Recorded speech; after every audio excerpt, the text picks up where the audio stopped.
ఎప్పుడైతే లావణ్య బయటకు వచ్చిందో ఆ వెంటనే రాజ్ తరుణ్ మీడియా ముందుకు రావడం మానేశాడు. అయితే తన సినిమా ప్రచారం కోసం అతడు ఖచ్చితంగా మీడియాను ఫేస్ చేస్తాడని అంతా అనుకున్నారు. కానీ కెరీర్లో తొలిసారి రాజ్ తరుణ్ ప్రచారం చేయకుండానే అతడి సినిమా రిలీజ్ అయింది. అదే పురుషోత్తముడు. రాజ్ తరుణ్ ఈ సినిమా హీరోగా నటించారు. ప్రమోషన్ చేద్దామనుకునే టైంకు లావణ్య ఎపిసోడ్ తెరపైకి వచ్చింది. దీంతో రాజ్ తరుణ్ తో సంబంధం లేకుండానే థియేటర్లలోకి వచ్చాడు పురుషోత్తముడు.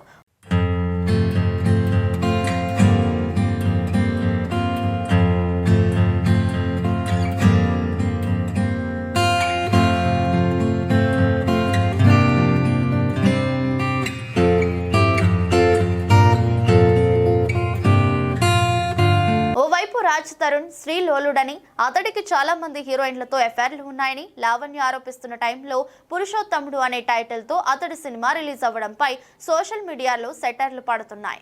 ఇవి చాలదన్నట్టు సినిమాలో అతడికి జోవియల్ స్టార్ అనే బిరుదు ఇవ్వడం సోషల్ మీడియాలో చర్చను మరింత పెంచింది. జోవియల్ స్టార్ అంటే ఉల్లాసమైన హీరో అని తెలుగులో అర్థం. ఇక రాజ్ తరుణ్ హీరోగా నటించిన మరో సినిమా తిరగబడ్రా స్వామి. ఈ సినిమా టైటిల్ కు లావణ్య వివాదానికి ముడిపెడుతూ కూడా చాలా సెటర్లు వచ్చాయి. ఈ సినిమాను ఆగస్టు 2న విడుదల చేస్తామని గతంలో ప్రకటించారు.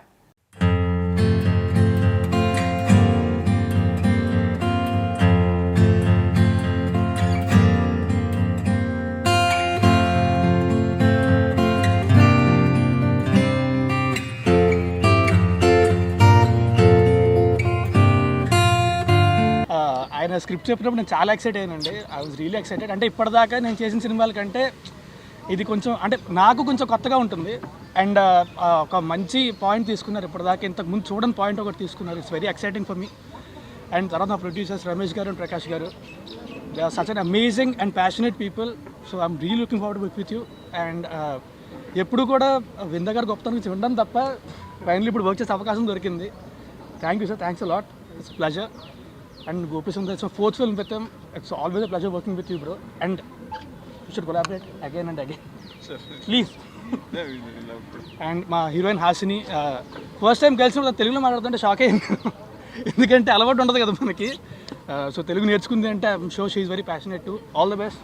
Real looking forward. And thank you very much. మీ అందరూ కూడా మా బ్లెస్ చేయాలని కోరుకుంటున్నా. Thanks a lot. Thank you very much. Character ఇప్పుడే అంటే అంటే ఒకటి చెప్పగలను. అంటే ఇంతకు ముందు నేను చూసిన దానికంటే చాలా కొత్తగా ఉంటుంది. అంటే ఎప్పుడు ఉంటే ఎంటర్టైన్మెంట్ కానీ అది కానీ అసలు ఎక్కడ తగ్గదండి. It's commercial entertainer for sure. కాకపోతే ఒక మంచి అంటే ఇట్స్ కమర్షియల్ ఎంటర్టైనర్, డ్రామా, మంచి ఎమోషన్ ఉంటుంది. సో అంటే ఎలా చెప్పాలి, ఏం చెప్పాలి సార్, ఏం చెప్తే ఎక్కడ చెప్పేస్తానని భయం వేస్తుంది. బట్ నేనా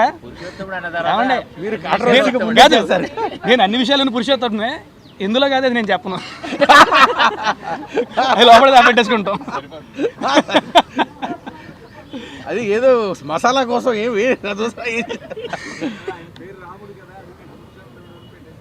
అయ్యో అయితే రాముడు అనేది పేరుతోనే అవుతుంది.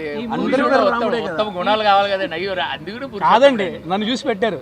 ఇంత మంచోడు అంటే పురుషోత్తముడు ఉండాలి అని చెప్పి. అది మాత్రం నిజం అండి. అది కాకపోతే ఇంకా టీంలో 10 మంది పనిచేస్తే 7 పేరు రామ్ వచ్చారు. ఈ కోఇన్సిడెన్స్ అంటే ఈ మూవీలో పనిచేసే వాళ్ళు డైరెక్టర్ నుంచి మొదలెట్టి ప్రొడ్యూసర్ నుంచి మొదలెట్టి అందరి పేర్లు కోఇన్సిడెన్స్. 7 మంది పేర్లు రామ్, భీమన్న, రమేష్. 10 మందిలోంచి 7 70%.